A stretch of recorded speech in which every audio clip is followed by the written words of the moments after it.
everybody. Welcome to the old saddle shop, and have yourself a fine cup of Folgers with me this afternoon. You know, when you get to be my age and start getting a little long in the tooth, you have to drink decaf in the afternoons. I'm here getting the saddle started. I got some knife sheaths going and some other projects too, leather work. But I have another gun I want to demo for you. A neat little gun. It's a Model 340 Savage. Little bolt action Savage rifle. And those of you guys that are used to seeing Model 340s, you know this doesn't look original. So that's because it's not. So I'll explain that to you as I go here. But I've always wanted a Model 340. When I was a kid growing up in North Carolina, even then everybody was going to flatter shooting rifles, 308s and 30-06 and 270s and whatever. And I just always loved a 30-30.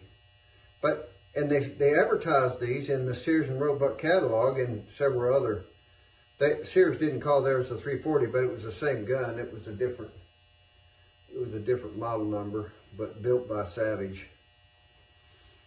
Anyway, never got one, and finally sort of forgot about it. Ended up buying a 30-06 and then traded that and bought a 30-30 and different guns. I had a Model 170 Savage for a while.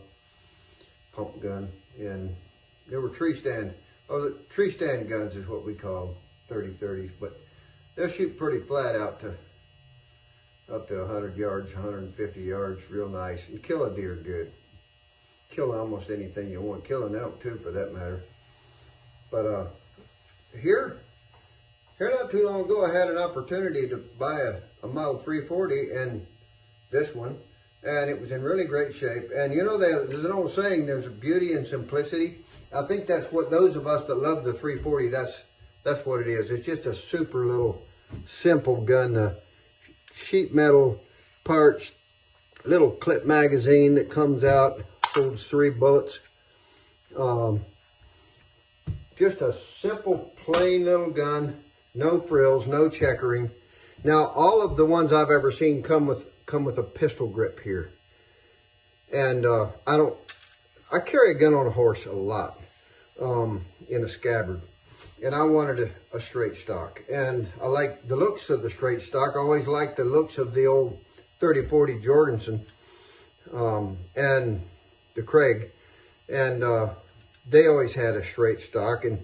And I like this finger groove here, which they don't come with. These guns, in my mind, you know, plain is okay, but I don't want it to feel like a boat paddle either. And then they usually have either a sheet metal or a plastic butt plate. And I wanted my gun to look just a little bit different than all the other 340s in the world, and here it is. I put a Ithaca Sunburst used one. I had a used Ithaca Sunburst pad. There it is. I made a straight stock out of the pistol grip, and I put this finger groove on both sides of the gun, and it feels so nice when you have it in your hand to carry it. That just lines up nice with your hand. Now that's hard to put in, so I had to build a jig to put the gun in so that I could get that in there and get it straight with the router. But it's doable if you think about it for a little bit. But anyways, that's my Model 340. Shoots like a dream. They just are so accurate, just with iron sights. I'm not going to put a scope on it. I like iron sights. I didn't necessarily buy this gun for hunting, but I will hunt with it. I'll carry it in the Bob Marshall Wilderness, I'm sure. Might try to shoot an elk if I can get a cow tag. And the reason I say that is, well, cows oftentimes are a little bit smaller, but another thing about a cow is they're a little bit more plentiful and you can get closer to them. So oftentimes you can get 100 yards from a cow, and it's pretty easy shot. So I'd be pretty proud if I could whack me a nice cow elk with this, maybe this fall. If I do, I'll take some pictures and I'll let you know. But anyways, I'm super proud of this little gun. And there's other better videos out there on the 340 if you want to know more about the 340, much more in detail. I'm not trying to do that here. I'm just trying to show you mine. This is my rifle. I made it so I can ride on a horse, ride behind the seat of my truck.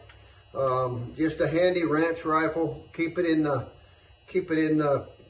my saddle shop, and if a cow's running across the pasture and I need to speed him up just a little bit.